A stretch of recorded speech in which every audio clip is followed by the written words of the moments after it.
லங்கா ஸ்ரீடர்களுக்கு வணக்கம். Lanka ஸ்ரீயின் news inside Tamil நிகழ்ச்சியுடன் இன்றும் இணைந்திருக்கின்றீர்கள்.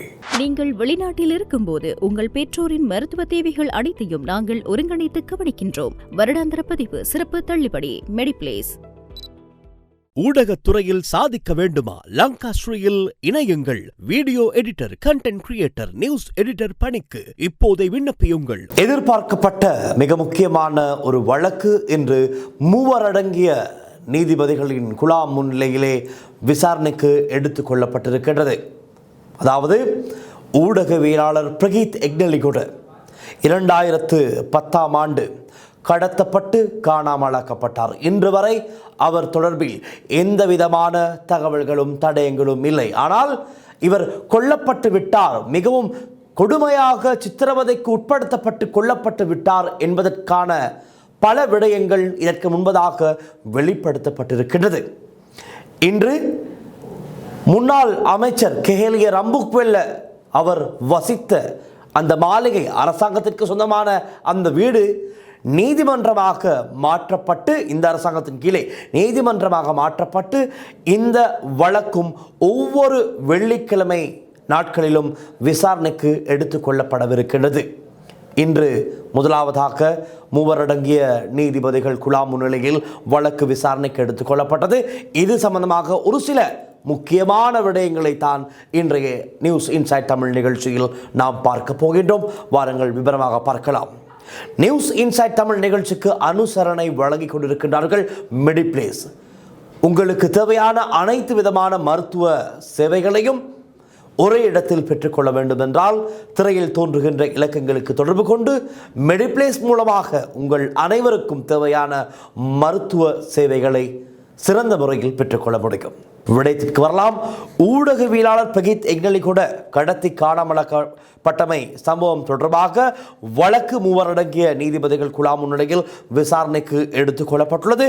விஜயராம மாவட்டத்தில் அமைந்துள்ள முன்னாள் அமைச்சர் கெஹலிய ரம்புக்வெல்ல வாழ்ந்த, ஆடம்பரமாக வாழ்ந்த அந்த வீட்டில் தற்போது அந்த வீடு நீதிமன்றமாக மாற்றப்பட்டு இந்த வழக்கு உட்பட ஏராளமான இன்னும் பல வழக்குகள் விசாரணைக்கு எடுத்துக்கொள்ளப்பட்டு வரும் நிலையில் இந்த வழக்கு விசாரணையும் அந்த வீட்டிலே தான் இனி ஒவ்வொரு வெள்ளிக்கிழமை தினங்களிலும் எடுத்துக்கொள்ளப்படவிருக்கிறது, விசாரிக்கப்படவிருக்கிறது. கடந்த காலங்களில் வடக்கிலும் சரி, கிழக்கிலும் சரி, தெற்கிலும் சரி, மேற்கிலும் சரி பல ஊடகவியலாளர்கள் கடத்தி காணாமலாக்கப்பட்டார்கள், நடு தெருவில் சுட்டு கொலை செய்யப்பட்டார்கள், இன்னும் பலர் அச்சுறுத்தலுக்கு உட்படுத்தப்பட்டார்கள், கொலை மிரட்டலுக்கு உட்படுத்தப்பட்டார்கள். இப்படி ஏராளமான சம்பவங்கள் ஊடகவியலாளர்களுக்கு எதிராக கடந்த கால ஆட்சியாளர்கள் செய்த பல அநியாயங்கள், அக்கிரமங்கள் அவ்வாறு தான் பதிவாகி இருக்கிறது. ஆனால் இத்தனை சம்பவங்களுக்கும் வழக்குகள் இருக்கின்றதா இல்லையா என்பது குறித்து சொல்ல முடியாது. காரணம், பல்வேறு சம்பவங்களுக்கு வழக்குகள் இல்லை, விசாரணைகள் இல்லை, எந்த விதமான சத்தமும் இல்லை.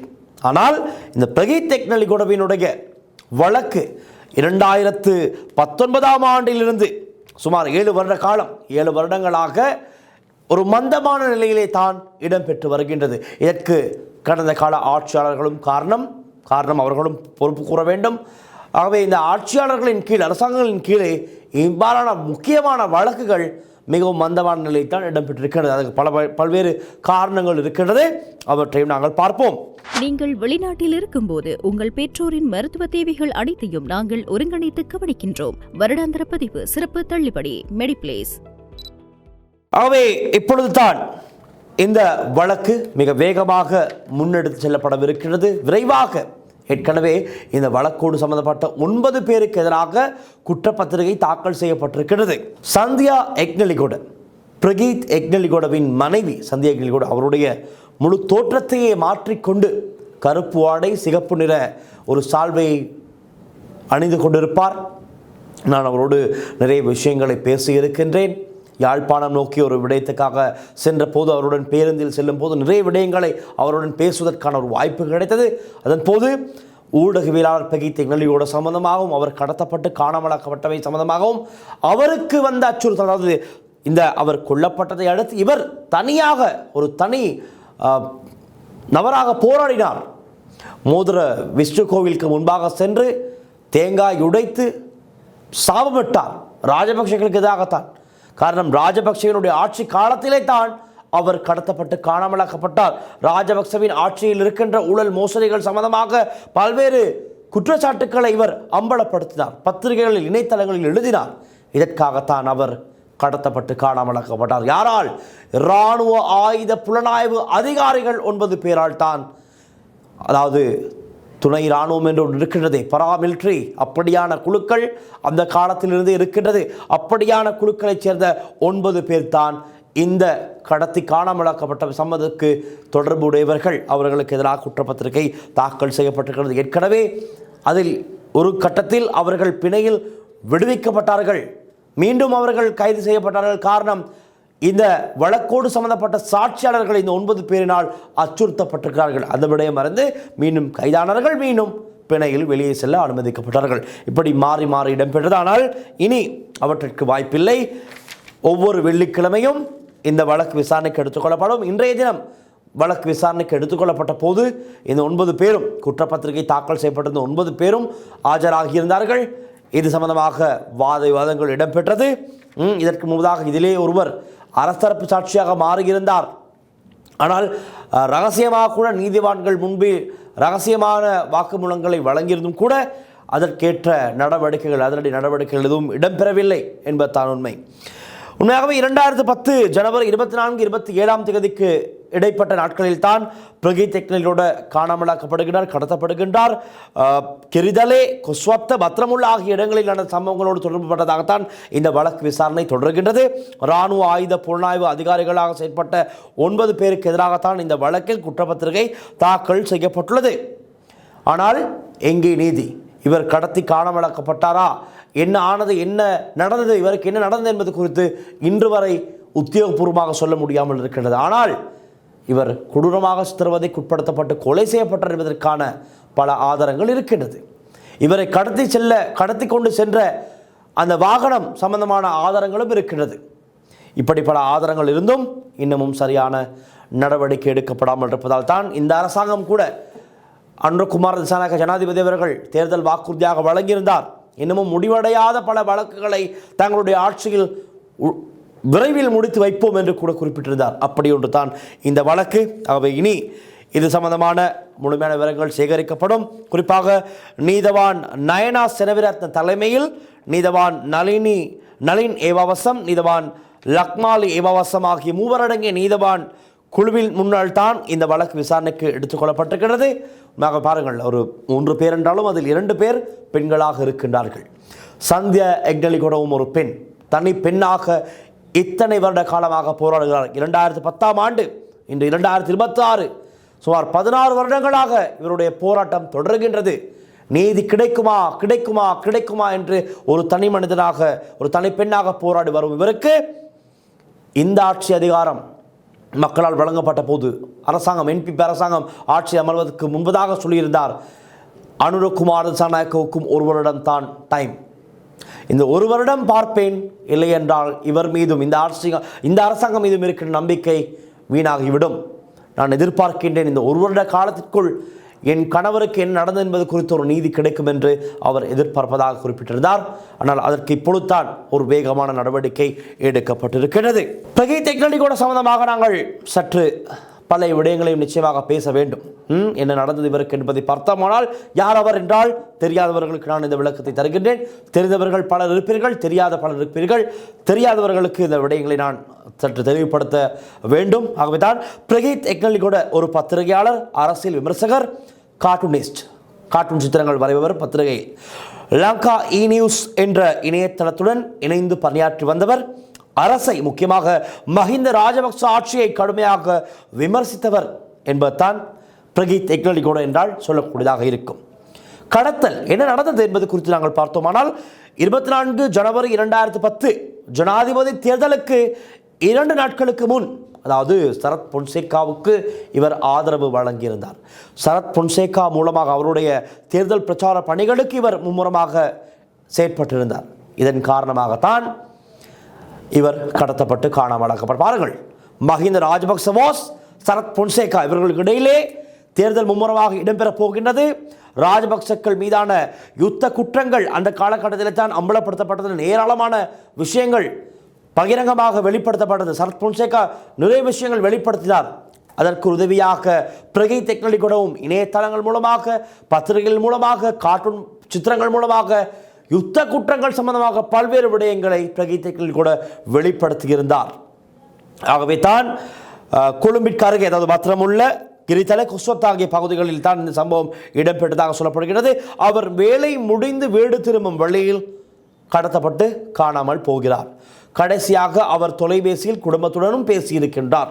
அப்படியும் சம்பவங்கள் நிகழ்ந்திருக்கிறது. ஆகவே சந்தேகங்கள், குற்றச்சாட்டுகள் யார் மீது என்ன மாதிரியான சந்தேகங்கள் இருக்கிறது என்று பார்த்தால், இது சாதாரண காணாமல் போவதல்ல, கட்டாயமாக காணாமலாக்குதல், அதாவது வலிந்து காணாமலாக்குதல் என்று சொல்வார்கள் தானே, அதுதான் நடந்திருக்கின்றது என்று தான் சந்தேகிக்கப்படுகின்றது. ஆரம்பத்திலிருந்தே பல மனித உரிமை அமைப்புகள், அதாவது Human Rights Watch, Amnesty International ஆகிய அமைப்புகள் இந்த வழக்கை அரசியல் பின்னணியுடன் இணைத்துள்ளன. கோட்டாபே ராஜபக்ச தலைமையிலான பாதுகாப்பு அமைப்புகள் மீது சந்தேகங்கள் முன்வைக்கப்பட்டன. ஆனால் இது நீதிமன்றத்தில் இன்னும் முழுமையாக நிரூபிக்கப்படவில்லை. பாதுகாப்பு செயலாளராக இருந்தவர் தான் கோட்டாபே ராஜபக்ச. அண்ணன் சகோதரன் மஹிந்த ராஜபக்சவுக்கு எதிராக, அதே போல் இவருக்கு எதிராக, இவருடைய இராணுவத்துக்கு எதிராக யாராவது எழுதினால், பேசினால், உண்மைகளை அம்பலப்படுத்தினால் உடனடியாக வெள்ளை வேன் வந்துவிடும் வீட்டு வாசலுக்கு.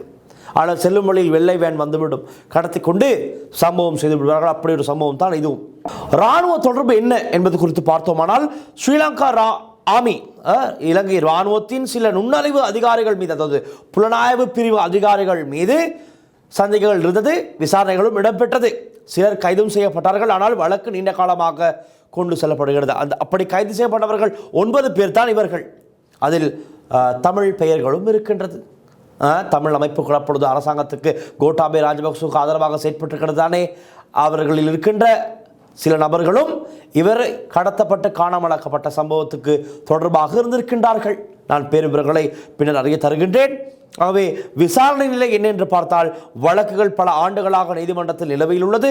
பல தடைகள், சாட்சிகள் மாறுகின்றது, ஆதார குறைபாடுகள், அரசியல் அழுத்தம், இந்த 3 விஷயங்களும் இந்த இழுப்பற நிலை, மந்தமான நிலைக்கு காரணமாக அமைந்திருக்கின்றது. குடும்பத்தின் போராட்டம் என்ன, நான் ஆரம்பத்திலே சொல்லிவிட்டேன். அவருடைய மனைவி சந்தியாக்களை கூட ஒரு தனிப்பெண்ணாக போராடி வருகின்றார். அவரது மனைவி சந்தியாக்களை கூட தொடர்ந்து நீதி கோரி போராடி வருகிறார். அவருக்கு மிகவும் வயது. என்னதான் இருந்தாலும் நீதியை பெறுவேன் என்ற ஒரு நம்பிக்கையுடன் துணிச்சலாக இன்றும் போராடி வருகின்றார். ராஜபக்சேகளுக்கு எதிராக தேங்காய் உடைத்து சாபம் கொடுத்து இன்றும் இந்த உண்மைக்காக போராடி வருகிறார், நீதிக்காக போராடி வருகிறார். அந்த போராட்டத்தின் பலன் தான் இன்று இந்த விசாரணை ஒரு விசேட வழக்காக சொல்லப்பட்டு ஒவ்வொரு வெள்ளிக்கிழமையும் தனி நீதிமன்றத்திலே விசாரணைக்கு 3 அடங்கிய குழு, ட்ரையல் அட் பார் நீதிபதிகள் குழா முன்னிலையில் விசாரணைக்கு எடுக்கப்படுகின்றது. அதுவும் ஒரு இவருடைய போராட்டத்தின் வெற்றி என்றே சொல்லலாம். முக்கியத்துவம் என்ன, இந்த வழக்கின் முக்கியத்துவம் என்னென்று பார்த்தால், இந்த வழக்கு இலங்கையில் ஒயிட் வேன் சம்பந்தமான, வெள்ளை வேன் கடத்தல்கள் பற்றி பேசப்படும் முக்கிய ஒரு உதாரணமாக இருக்கின்றது. அதே போல ஊடக சுதந்திரம் மற்றும் மனித உரிமைகள் குறித்த பெரும் கேள்விகளை எழுப்பி இருக்கின்றது. அதனால் தான் இது ஒரு முக்கிய வழக்காக இருக்கின்றது. ஆகவே பிரகை டெக்னாலஜி கூட கடத்தல் என்பது அரசியல் விமர்சகரை குறிவைத்து நடந்ததாக சந்தேகிக்கப்படும் இன்னும் தீராத இலங்கையின் முக்கிய மனித உரிமை வழக்குகளில் ஒன்றாக காணப்படுகின்றது. இதுதான் சம்பவமாக இருக்கின்றது. ஆகவே எப்படியான ஒருத்தரை ராஜபக்ச ஆட்சி காலத்திலே ராஜபக்சவின் சகோதரர் கோட்டாபே ராஜபக்ச அவர் பாதுகாப்பு செயலாளராக இருந்த போது அவருடன் நெருங்கிய, அவருக்கு கீழே இருந்த ஒரு அமைப்பின், ஒரு குழுவின் அதிகாரிகள் 9 பேர் அரசாங்கத்துக்கு எதிராக பேசினாய், இதோ செய்கின்றேன் வேலை என்று செய்திருக்கின்றார்கள். அதுதான் உண்மையான சம்பவமாக இருக்கின்றது. ஆகவே இது சம்பந்தமாக அனுரகுமார் ஜனாதிபதி ஏற்கனவே வழங்கிய வாக்குறுதி தான், இவ்வாறான வழக்குகள், விசாரணைகள் உடனடியாக இடம்பெறும், அவற்றுக்கான நீதி பெற்றுக் கொடுக்கப்படும் என்று சொல்லியிருந்தார். பார்ப்போம், வழக்கு விசாரணை ஆரம்பமாகி இருக்கின்றது. எத்தனை நாட்கள் செல்லும் என்று நீதி கிடைக்க. அடுத்தடுத்த அப்டேட்டுகளை தர நாமும் தயாராக இருக்கின்றோம். பார்ப்பதற்கு நீங்களும் தயாராக இருங்கள். இந்த சம்பவம் குறித்து உங்களுடைய தனிப்பட்ட கருத்துக்களை கீழே கமெண்ட் செக்ஷனில் பதிவிடுங்கள். மீண்டும் நாளைய நிகழ்ச்சி சந்திக்கலாம். நன்றி, வணக்கம்.